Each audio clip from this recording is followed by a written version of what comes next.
All right. Don't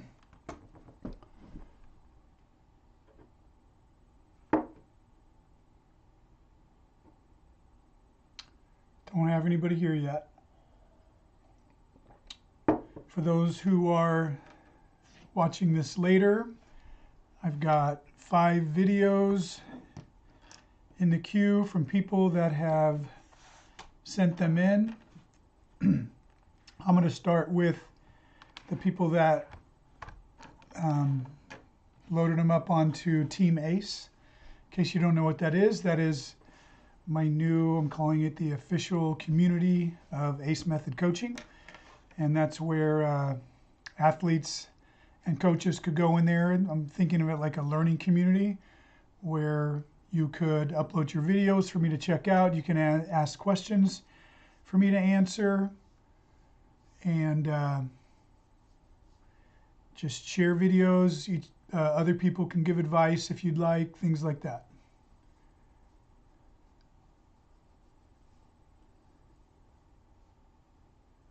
And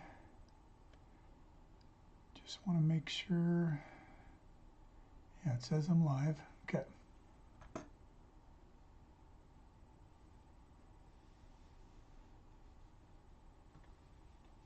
Okay, so it does say some people are on. All right, so I'm going to go ahead and get started.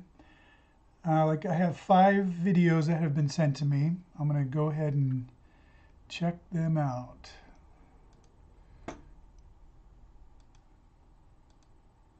Okay, the first one is Finn.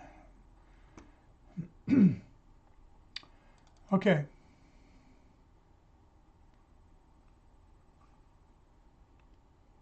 Let me see if I can. I have 2 for Finn, one where he's at practice and one where he's racing. All right. Let me do something real quick here. Okay, first thing, pretty good start. I don't know if that's your normal stride or you're working to have a low heel recovery, but you're pulling it off. I don't have a great angle for that, but that's all right. Seems like your hurdle is, you have it lower than racing height, which is totally fine. I'm just noticing. The thing that, my suggestion so far though, Finn, is to get more on the balls of your feet. You're a bit flat-footed coming in, and then your last step right here before the hurdle, you're landing on your heel. And your foot is way out in front of you. So if you've seen some other videos, I compare that to a pole vault. You're sticking the pole out there and you're getting ready to land on it, so you know what way that's going to send you, which is up. Okay? So I recommend landing on the balls of your feet underneath you. You want to get a short last step, not a long last step. It'll keep you flatter over the hurdle and faster. Okay, now I'm going to look at your trail leg. Okay, I would like to see your heel go all the way to your butt, tight, and then your knee come up with your heel still here, and then at the very end it starts to unfurl and go over the hurdle. It's actually faster. Think of it like you've cut your leg length in half, and it's easier to swing a short limb than it is a long limb. Also, I think you need to be leaning into the hurdle more at this point. Also, there's several things here. Your plant leg, your right leg, should get a little more fully extended than it is. So that means you're not pushing off as hard as you can, so you're losing a lot of power. Also, I'm looking at your general direction, and I just feel like you've lost some power there. because you're not going super high, although you are too high. I mean, look at that. You're probably, I don't know, 10 inches above that hurdle, keeping in mind that hurdle might be at 36 inches. So let's say you're 6 inches higher over the hurdle. So you need to be flatter. Everything else looks pretty good so far. Okay. At this point where you're touching down, I like the way your trail leg looks. I like to lean a little bit. I would like to see your hips farther forward, because right here, when your foot is flat, your butt should be right here. So you need to push that through sooner. So as you are coming off that hurdle, I always tell my athletes, with your lead arm, imagine you grabbed onto something and now you're snatching it back. And as you pull that back, you want it to pull your hips forward. That'll drop your lead leg down sooner. And your lead arm, you're swinging it too far to the outside. You want to bend it at about 90 degrees and put your hand, go right by your knee. We call it sweeping the knee or cutting off the knee. Okay, I'm looking at your trail leg. Probably could come down a bit sooner. And there you are in your heels again. Not a fan of that. Heels. Big time on the heels. Yep, definitely you gotta get this heel closer to your butt. You have to be starting to lean into a little bit more. Yes, you can see, I should have used this hurdle before. This is a much better picture. You can see that your trajectory is kind of in this angle, so it's up. Yeah, definitely need to get a little more extension off this leg, but going in more towards the hurdle. Yep. The other thing is, because you're not fully extending with this leg, you're pulling your trail leg through too soon. Slightly.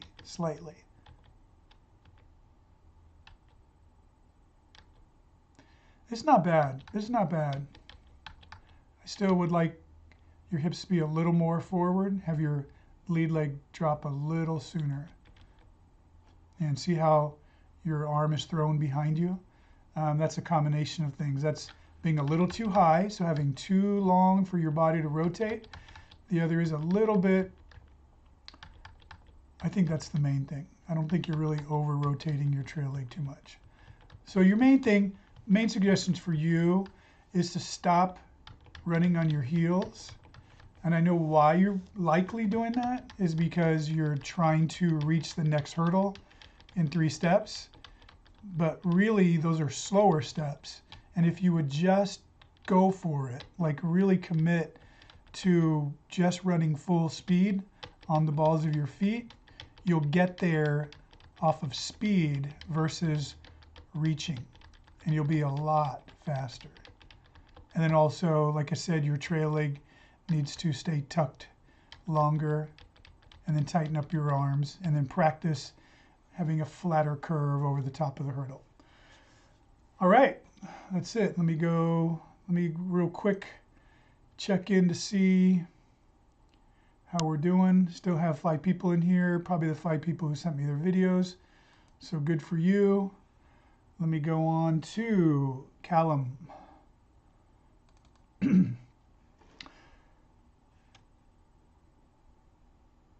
Okay, under 15 boys. 15.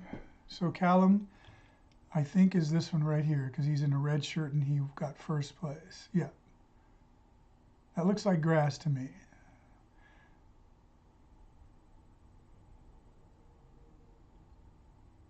Okay, for the Americans in the audience, it's going to be unusual to you, but I coach a few people from South Africa, and they race in the grass, which is really unusual, and barefoot when they're young. Okay, so let me confirm real quick that I've got the right camera angle here.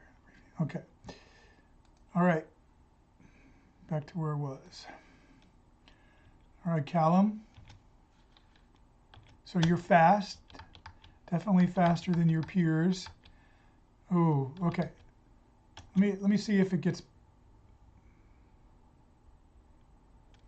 Okay, it actually was better at the beginning because you're in the sunlight.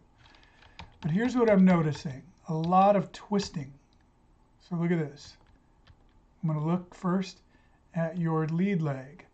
So you see that your lead leg is turned out really far, and that could be for a few. Sometimes that's just the way you've taught yourself to do it. Look at that. That's pretty bad. A lot of times it's because you're too close to the hurdle, and you know that you'll kick it if you come straight through the way you're supposed to. So you are swinging it around. So definitely work on that. You want to pull it straight through. Also, and I don't know if it's to compensate for the lead leg or the lead leg is compensating for the upper body, but you're just twisted overall. I think it's to compensate for the lead leg.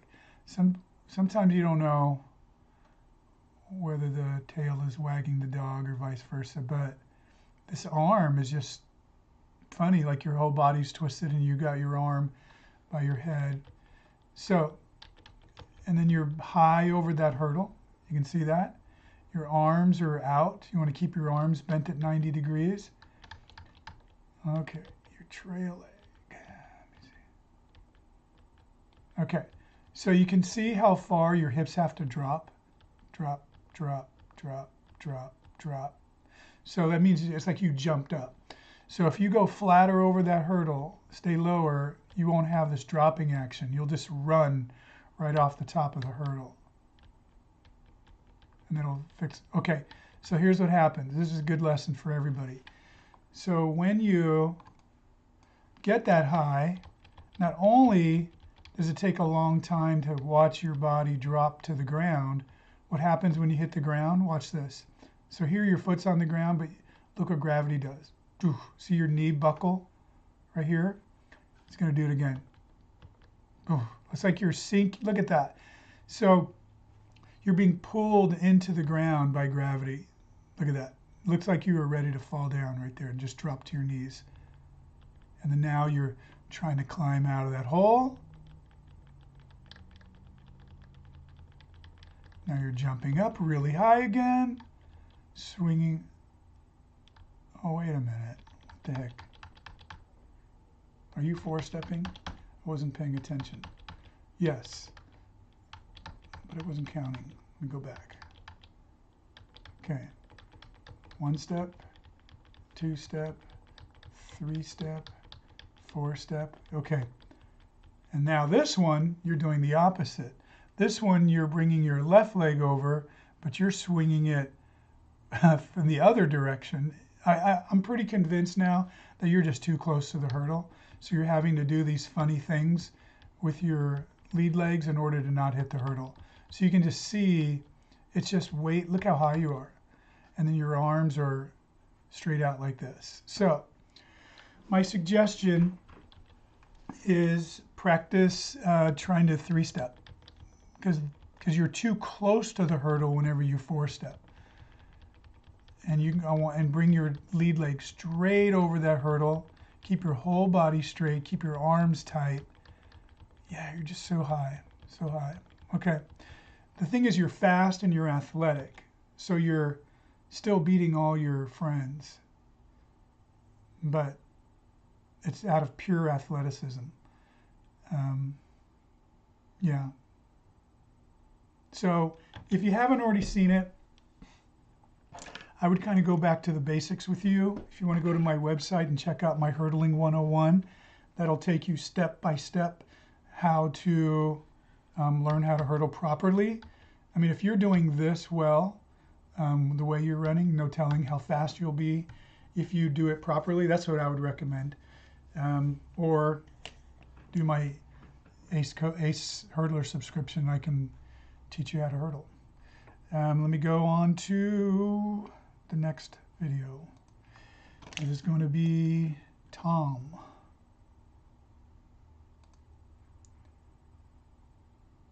Tom is, I believe, from Australia. We got some international folks today. Whoa, okay.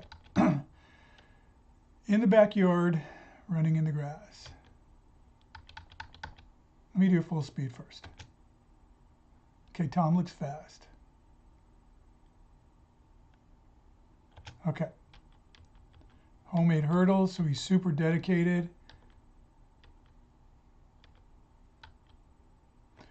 Okay, he's got his heel tucked in his butt. I like that. I like that. Okay. It may not be obvious to everyone, but I can tell that his leg is swinging around from the right side. So I'm going to counterclockwise. Again, you need to bring the knee straight to the hurdle and extend your leg straight to the hurdle versus swinging it around. Also, so we got a lot of twisting going on, and I don't even have a front view. I can tell because look how the lead arm is across the body, across the midline of the body. So it's like you're strangling yourself. So again, the upper body and the lower body always have to balance each other out. So you are twisting your upper body clockwise and swinging your leg around counterclockwise to not fall down. Now, if you would just bring your lead leg straight forward and bring your lead arm straight forward, you wouldn't have that twisting action and you'd be even faster. Okay. I like your direction. I like your lean. I can see your trail arm way back here. Really weird. It's like your hand is upside down. So you've just got it kind of like dangling back there like a, I don't know what, but that's not the way your lead arm is supposed to go. You have it fully rotated out. So practice also keeping your right arm, your trail arm, bent at 90 degrees. Keep your hand by your hip. Okay, I like the angle. Okay, I like this, I like this. You've corrected your arm though. I mean, you started out twisted, but then you open up pretty nicely. This is all looking pretty good. I'd like to see your arm bent more. That's a straight arm. Okay. Okay. So you're barely starting to touch down and you already have your hips forward. So that is good. I wish that I could see you somewhere in between this frame and this frame, but I can already tell that your landing is really good. It's exceptionally good. And I'm going to look at that. I'm liking this a lot. Oop, didn't mean for that.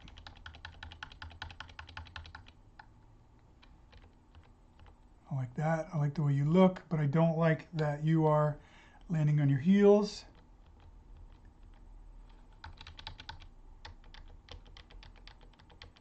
Same thing. Look at that. So again, this is so common, but you would be so much faster if instead of, in fact, practice this. I would pull the hurdles in closer to learn it, and then as you do it, gradually spread out those hurdles. Try to stop getting to the next hurdle in 3 steps by using long strides like this. Landing like this is slowing you down. And so if you could just go all out, full speed, you're naturally going to get longer strides purely by the speed. And your knees will be together, you'll be so much faster, and you'll still reach the hurdle, but a faster version of what I'm already seeing. Yeah, see, there's that trail arm. You've got it behind your body. So basically, you're twisting your whole upper body. Your lead arm is going too far this way, your trail arm is going too far this way, swinging your body around. Practice going straight. But you're a good hurdler. If you would do those things, start going straight and then also running on the balls of your feet. I don't know how fast you are, but you'd be a lot faster. Okay, moving on. We're doing great. Next is Anissa. I've got two from Anissa, and they look pretty similar.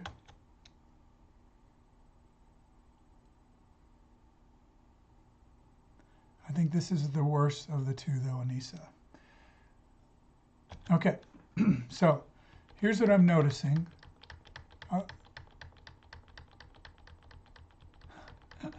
Okay, so this isn't really about hurdling, but knowing what I know about track and coaching athletes, like, you could talk to your coach about this too. So I know that you are doing your very best to come out of the hurdles low, like you're in the drive phase. I can tell that. But what I can also tell is you're kind of, I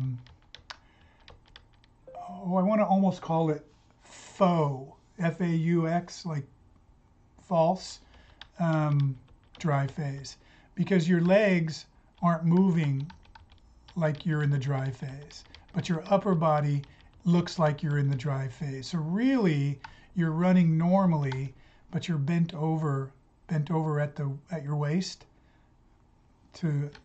So I can tell. Here's how I can tell. Because if I look at the way your feet strike the ground, like that's probably okay. But if you're really in the drive phase, and I know I'm not side by side with you, but I can tell that you have what's called a negative shin angle. So that means your knee would be here and your foot would be back here. So your shin is so your foot is behind your knee. So your shin is at an angle like this. Your shin and your feet are directly in front or beneath your knee, if not in front of it, which tells me that's upright running. So just to let you know, you might want to talk to one of your coaches about your starts. Okay, but you look fast. I like your foot strike. I like a lot of stuff about the way you hurdle. Oh, you're really close to the hurdle though. Let me go back. I gotta check something out. 1, 2, 3, 4, 5, 6, 7, 8. Okay, you are too close to the hurdle. I mean, I can't measure that, but I can tell that's too close. So, two things are going to happen when you do that. You're going to, in order to avoid hitting the hurdle, you're going to have to take a really steep angle up or swing your leg around. I can see that your foot is turned. So that's one indicator that you're too close. But probably it's going to just really slow down your speed right there. I do think you've also extended your knee too much. You don't need to go so hard as an extension. I do like, I'll look at the other hurdle, but I do like, this looks like really good extension. Looking at your arms. Huh. Okay, so, all right. You're also pulling your trail leg through late.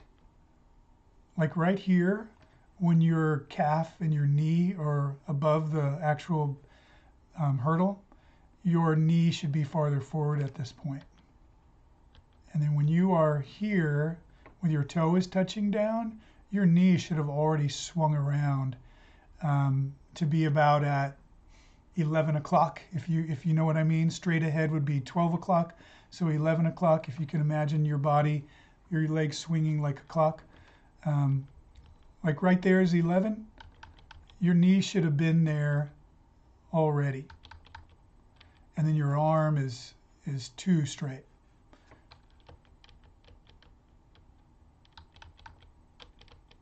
Yeah, I'd like to see more power out of that trail leg, but I think it's just dropping because it came through so late and now you got to get to running. Otherwise you'd fall over. Another one landing on your heels big time. So if you've heard any, I don't want to keep saying the same thing over and over, because if you've heard the other ones, striking way out like that, I get why you're doing it.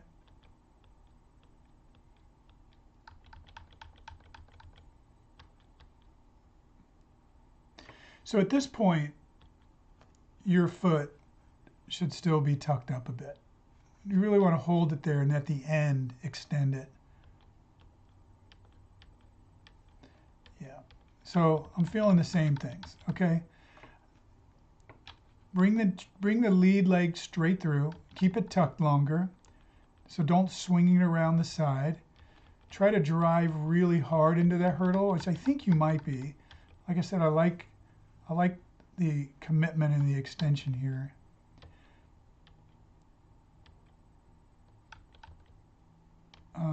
I do think that your lead arm is just too much swung around, maybe past the midline. It's hard to tell. Yep. If you haven't already seen it, go to my YouTube channel, and there's a video that shows a technique of women in the Olympics, and you'll see how their trail leg comes through sooner than yours. You know what? I do think on these that you're jumping from farther back, so that's good. It was probably just that first hurdle you were too close at, but you are going through that hurdle with the lead leg like a dancer. They tend to pull it straight. You need to keep it bent more, and then look at those like you're trying to fly away. Oh yeah, look at that trail leg. It's twisting you up. Okay, so main feedback, like everyone else, try to go really fast, land on the balls of your feet, bring your lead leg through straight, don't let it swing around, keep your arms tight, 90 degrees, and I feel like there was one other, pull your trail leg through sooner, for sure, okay? All right, moving on, the last one, this is Ethan.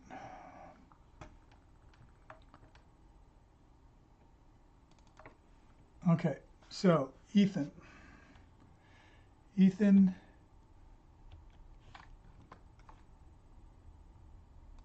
at a race. Ethan is the one closest to the camera. Four-stepping. Okay, let's see what we got going on here. Okay, so here's what I'm going to notice first. And again, because I've been doing this for so long and I look at so many videos, some things stand out to me that might not be obvious, but it looks to me like he's accelerating and then his very last step going over the hurdle, like there's like this braking action, like his speed slows down, like what's this? See that? Try that one more time. Definitely. Like on step 7 and 8, put on the brakes. Okay. Whoa. Might be too close to that hurdle.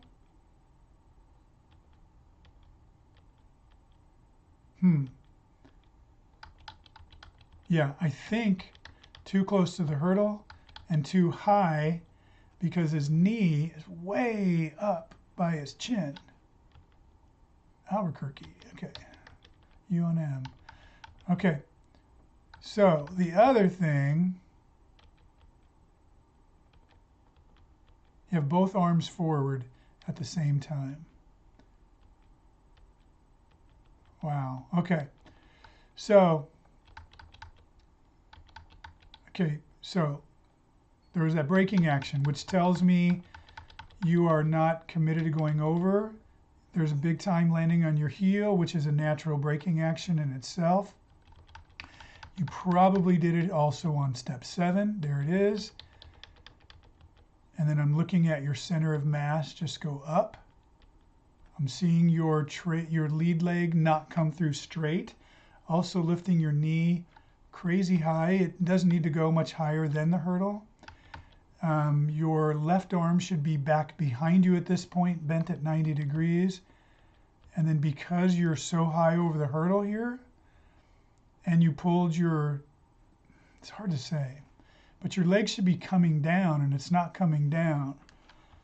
Let me see if it's because you brought it so high.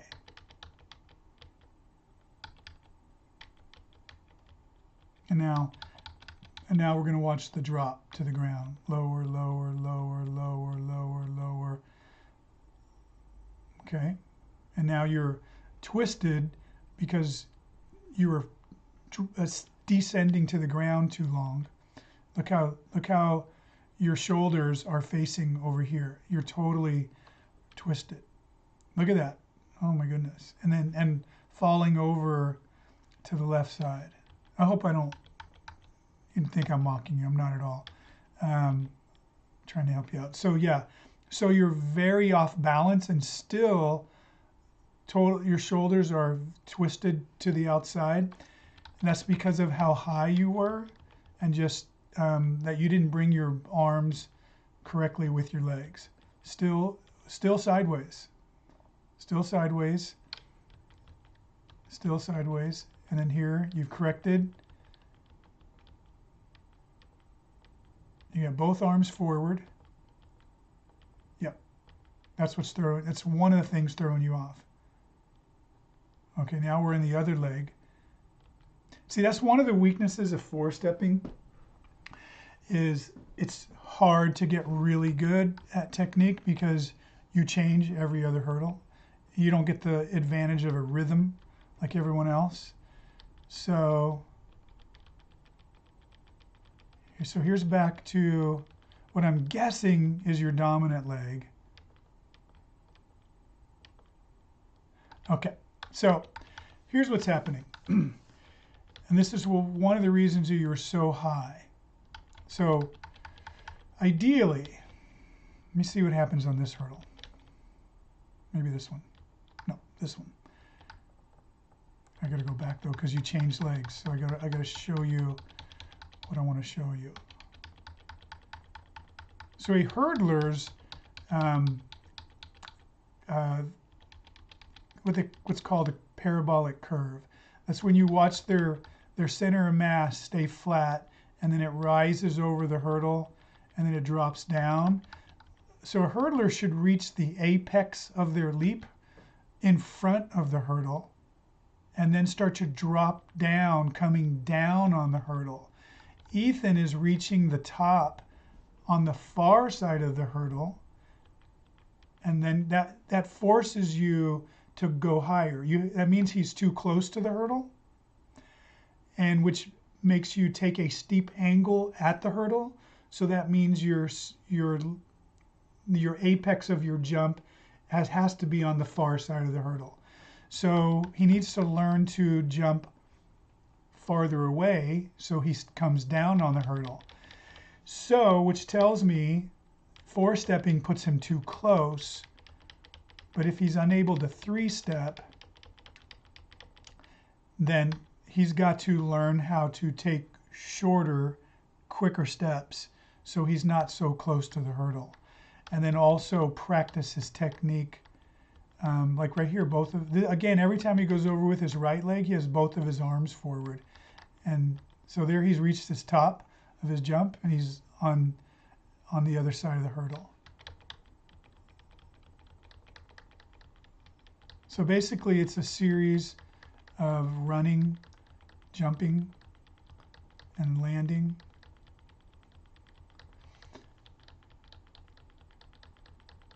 Definitely, you can tell, aggressive, athletic, looks powerful, looks fast.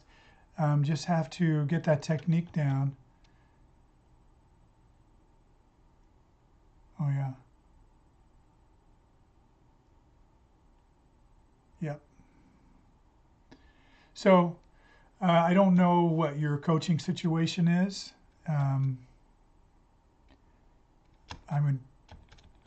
I'm always a proponent of let's start from the beginning.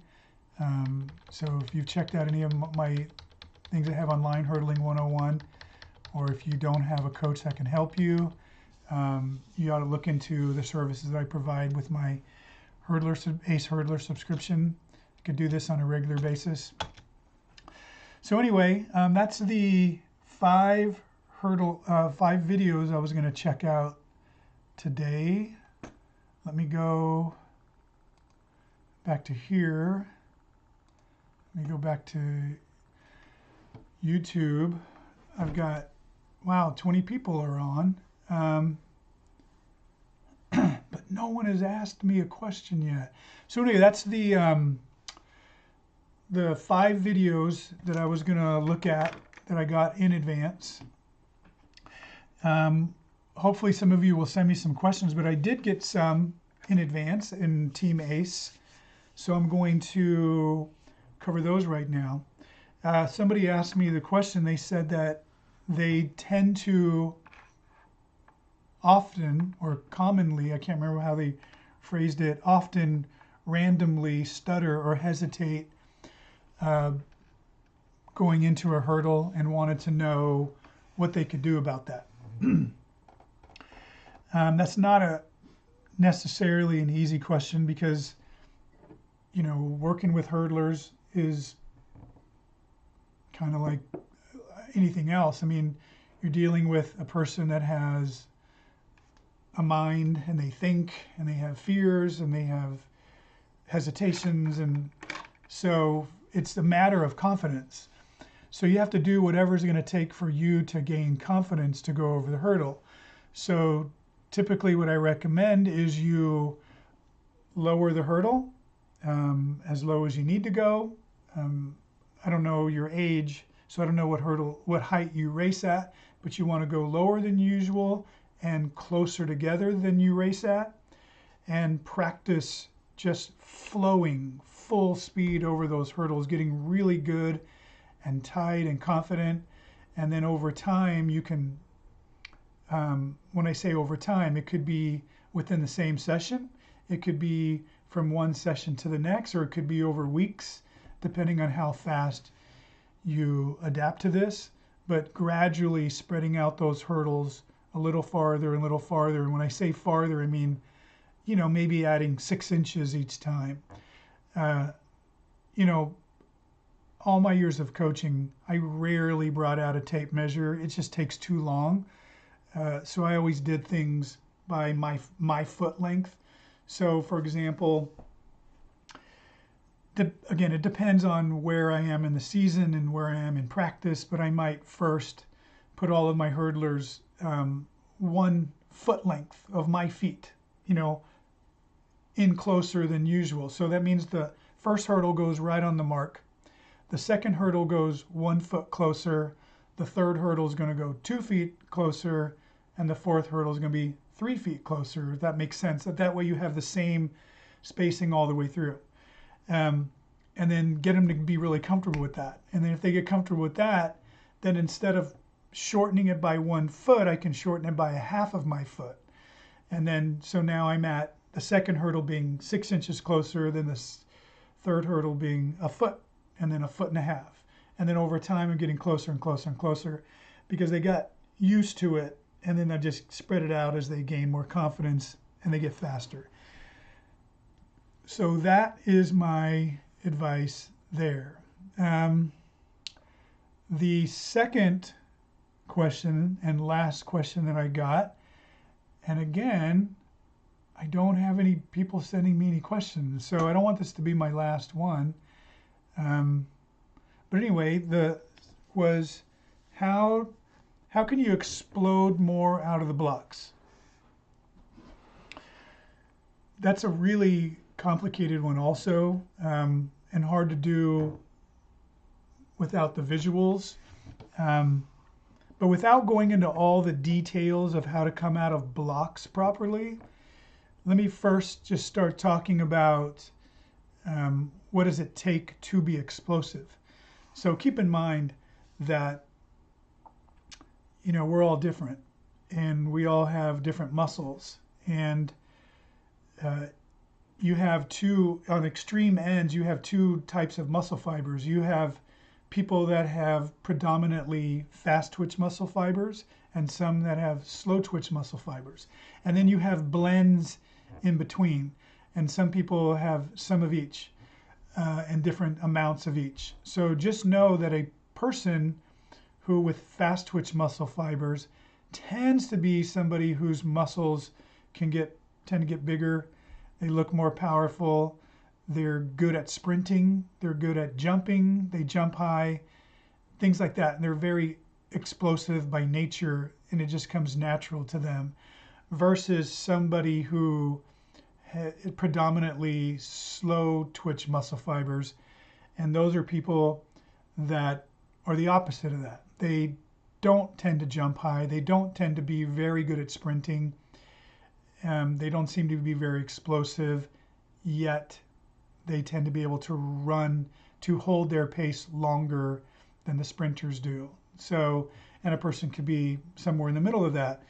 I bring this up because if your issue is explosiveness, sometimes you're always going to be at a disadvantage because it's just not your thing. And without knowing you, I don't know, because it just is against your genetics. If you do have the ability to be explosive, and it's just a matter of learning how to be better, there are definitely some drills and some exercises that you can do, which I have my hurdlers, sprinters do all the time. Definitely, we're always spending time in the weight room getting strong. And then we also do a lot of explosive exercises like bounding. We also do Olympic movements like Olympic weightlifting that's working on speed and acceleration against the load. Strength is important because you can't have power without a foundation of strength first. So strength and then power, but also we'll do bounding, plyometrics. But to get specific about blocks, two things that I like to do, and we'll do it sometimes at practice. One is a step up jump. So if you know what a step up is, so we'll go to the bleachers, for example, and then whatever leg, we'll do it with both legs, but it's really important for the leg that you have forward in the blocks, put that leg up on the bench, and then how you would just do a step up from there. But what we do is we push really hard into the bleacher to jump up high, and we'll do like 10 of those and then switch legs, and we'll take a breathe and do it twice with each leg. And that's our power move for the day. And so if you think about what you look like when you have your foot up on a bleacher or a box or a step, is the same way that you are in the blocks, but now you're standing up. But if you take that and you turn it at an angle, that's you in the blocks with one foot in front of the other, pushing off and then accelerating. So it's training those muscles to push hard off with one leg in the direction that you need to go. So that's why we do that. Another one is what we call Superman lunges. So you do like a walking lunge, and you do a lunge and you go forward, and then you actually throw your arms out as if you're taking off from flying, and you come out of your lunge jumping forward, and then you land on 2 feet. Then you do the other leg and you Superman out of that. And so if, again, you think about it, that's the same motion of when you have your leg forward in the blocks, working on that strength and power coming out of the blocks. So those are, hopefully that answered your question. I didn't go specifically into the technique of being in the blocks, but it answered your question of how you could work on your explosiveness coming out of the blocks. That's something that we do. And anyway, hopefully that answered your question.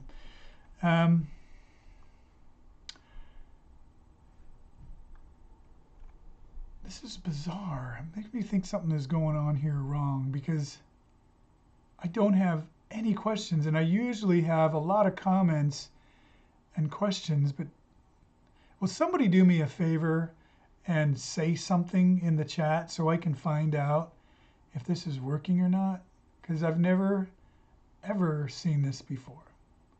And it makes me, I did something a little different than I normally do, so I don't know if I did it wrong, but all indications from YouTube says that everything is working.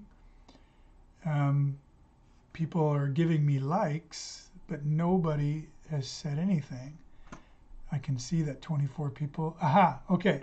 So thank you, Finn. So it is working. I just, for some reason, nobody is commenting. So I'll wait for a few more questions, but although I've been at it for 45 minutes already, but I will, in case I have some people that are unfamiliar with me and unfamiliar with what I do, let me share my screen real quick, show you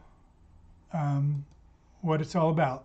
So basically, I am a longtime hurdle coach and have had increasingly over the years had more and more success with hurdlers, like shockingly so. And so hurdlers started coming to me from other schools, and pretty soon that's what I did. Is actually happened around when COVID happened, and I was supposed to have a club team, and that got canceled. So I was just doing private coaching with people, and so pretty soon I just became this hurdle coach of people from around the area where I lived. But even before then, the schools I was at, just having tremendous luck with some hurdlers, and started realizing I got something exceptional going on. So I started doing this online stuff, and now that's all I'm doing is helping people online. And I've got some free things that get sold very often. One is this Hurdling 101, which is great for people that need to learn basics of how to hurdle. And a lot of people buy this combo package that takes you from this to 201 to 301. Sell a lot of those. And then this is something new this season. It's a hurdle training plan that is details all the workouts from the first week of the season to the last week of the season. 3 workouts a week, and they evolve to progress you along the season. Plus, it has a lot of flexibility in there to help you out. They're very similar, except that they're kind of written in different language. When I say language, this is speaking to coaches, and has more detail in it about how to coach your teams, and this is more directed towards the athlete themselves. And then I've got ways that you can work directly with me. This is a ACE Hurdler subscription, and this is where it's a monthly fee of $29 a month. You can quit any time, but it gives you one-on-one interaction with me, unlimited, where you can send me as many videos as you'd like, ask me as many questions as you like, and this is my priorities is for this. Unlimited correspondence. Same thing with coaches here, but that's $49 a month because there's this assumption that they're going to have multiple athletes, and so far they do. And then Team ACE is brand new. Been doing it for about 3 weeks now, and this is a community approach that right now is free, where you could go in there, ask questions, do videos, and I'll review those videos here versus one-on-one sending stuff to you, get answers to your questions. Plus you can get help from the other athletes and people in the community. It's pretty cool. Growing slower than I'd like, but it's pretty cool, and people seem to be liking it. And that's it. Let me see. Go back to YouTube. Okay. Thanks, Finn. I appreciate that. I am a teacher also, and nothing that I like more than coaching and teaching. So I like explaining things. So that's really good.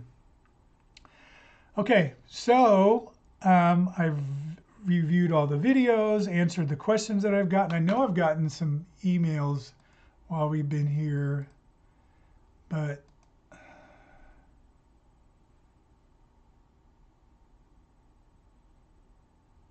Oh, sorry about that. I got something later than I caught, so apologize for that.